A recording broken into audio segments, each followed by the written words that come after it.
علیکم۔ تخیل اقبال زمان و مکان کے قیود سے بہت آگے بندہ حر کی طرح آزاد نظر آتا ہے۔ شعور و آگہی سے پرے مستقبل کی جلوہ آفرینوں میں ڈوبا ایک شاعر حسین و تابناک عظمت گزشتہ کے پس منظر میں عظمت فردہ کی شان اور کر و فر کا ایک خواب ہمیں دکھاتا ہے۔ شوکت رفتہ کے مناظر دل کو لبھانے کے لیے ہمارے سامنے پیش نہیں کیے جاتے ہیں، بلکہ اسی شوکت اور عروج و کمال کو دوبارہ زندہ کرنا مقصود ہے۔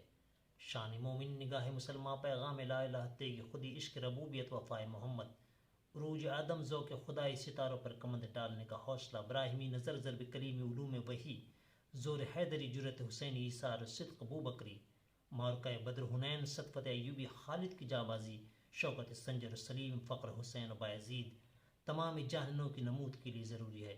ماضی کے واقعات اور قصے مستقبل کے ایک شاندار عظیم الشان شوکت کر و فر کو وجود میں لانے کے لیے انتہائی ضروری ہے۔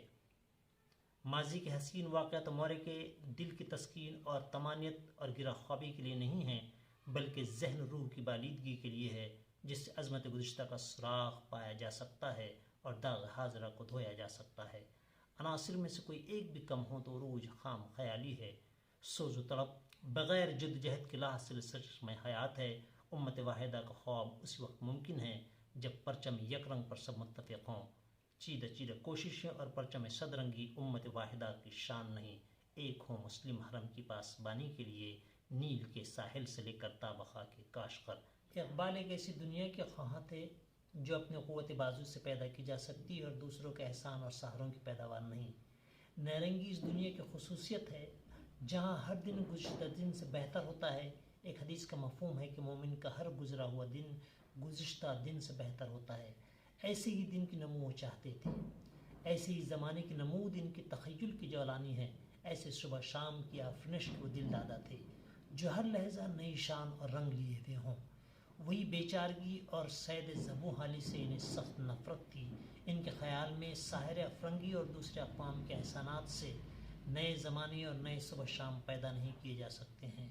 نئے زمانے اور نئے صبح شام کے محرکین و معمار وہی ہو سکتے ہیں جو فطرت سباب کے مالک ہوتے ہیں، جو طرز کہن پر اڑتے نہیں ہیں اور آئین نو، انقلاب، تغیر تبدل کے خواہاں ہوتے ہیں اور انہیں تسلیم کرتے ہیں۔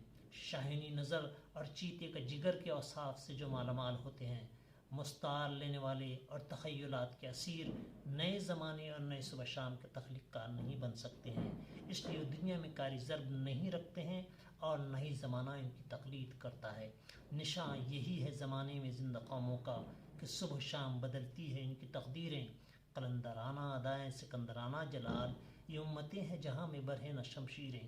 ایک اور نظم میں انہوں نے معمار جہاں کے صفات اور ان کے جذبہ اندرون کا اس طرح بیان کیا ہے کہ دیار عشق میں اپنا مقام پیدا کر، نیا زمانہ نئے صبح شام پیدا کر، اٹھانا شیشہ گران فرنگ کے ایسا، سپال ہند سے مینا و جام پیدا کر۔